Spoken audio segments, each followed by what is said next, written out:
السلام علیکم ورحمۃ اللہ وبرکاتہ۔ دونوں کو سزا ملے گی، جیسے حضرت عبداللہ بن عباس رضی اللہ تعالیٰ عنہ ان سے روایت ہے، قیامت والے دن اللہ تعالیٰ ایک بندے کے حوالے سے حکم دے گا اس کو جہنم کے اندر ڈال دیا جائے۔ روح اور جسم دونوں جھگڑا کرنے لگ جائیں گے، جسم کہے گا میرا قصور نہیں، روح کہے گی میرا قصور نہیں۔ تو جب دونوں جھگڑا کرنے لگیں گے اللہ تعالیٰ ان کو بلائے گا، ان سے پوچھے گا کہ تم کیا جھگڑا، کیا معاملہ تمہارا؟ تو جسم کہے گا یا اللہ میں تو مٹی کا ڈھیلا تھا، مٹی سے بناؤ، تو جب تک میرے اندر روح نہیں آئی تو میں نے کوئی گناہ نہیں کیا، تو لہذا میرا قصور نہیں، سارا قصور روح کا ہے۔ تو روح کہے گی یا اللہ میرا قصور نہیں ہے، میں تو تیرے پاس موجود تھی، یہاں تیرا ذکر کرتی تھی، میں نے کوئی گناہ نہیں کیا۔ جسم کے اندر گئی تو اس وقت سے یہ جسم گناہ کرنے لگا، یہ سارا اعضاء سے گناہ کیا کرتا تھا۔ اس حوالے سے وہ روایت جس کا مفہوم یہ بنتا ہے، حضرت عبداللہ بن عباس رضی اللہ تعالیٰ فرماتے ہیں جب دونوں جھگڑا کریں گے تو اللہ تعالیٰ ان کو فرمائے گا کہ تم یہ بتاؤ کہ ایک نبینہ ہو، ایک لنگڑا ہو۔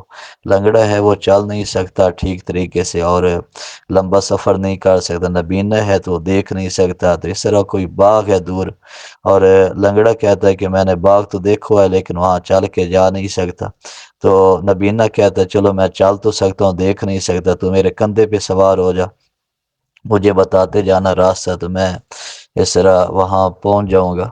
تو اب لنگڑا نبینے کے کندھے کے اوپر بیٹھ گیا اور اس طرح اس کو راستہ بتاتا گیا، نبینہ چل رہا ہے، لنگڑا اس کو راستہ بتا رہا ہے، جاتے ہیں اس باغ کے اندر اور وہاں سے پھل توڑ لیتے ہیں۔ تو اب اللہ تعالیٰ پوچھے گا کہ ہاں تم بتاؤ، روح اور جسم سے پوچھے گا کہ اس میں کس کا قصور ہے؟ تو روح اور جسم دونوں کے گیا اللہ دونوں کا قصور ہے، دونوں جا رہے تھے، اب نبینہ وہ چل رہا ہے، لنگڑا اوپر بیٹھو اس کی مدد کر رہا ہے، دونوں کا قصور ہے۔ تو اللہ تعالیٰ فرمائے گا کہ یہ جو جسم ہے تو یہ نبینے کی طرح ہے اس کے معاملہ، اور روح ہے تو اس کو میں نے اس جسم کے اندر جکڑ دیا تو اس کی حیثیت لنگڑے کی مثل ہے، مطلب یہ اس جسم کے اندر مقید ہو گئی، پابند ہو گئی۔ اس طرح دونوں نے مل کے یہ گناہ کیا تو اس بنا پہ دونوں کو جہنم کے اندر عذاب دیا جائے گا، روح کو بھی اور جسم کو بھی، دونوں کو عذاب ہوگا۔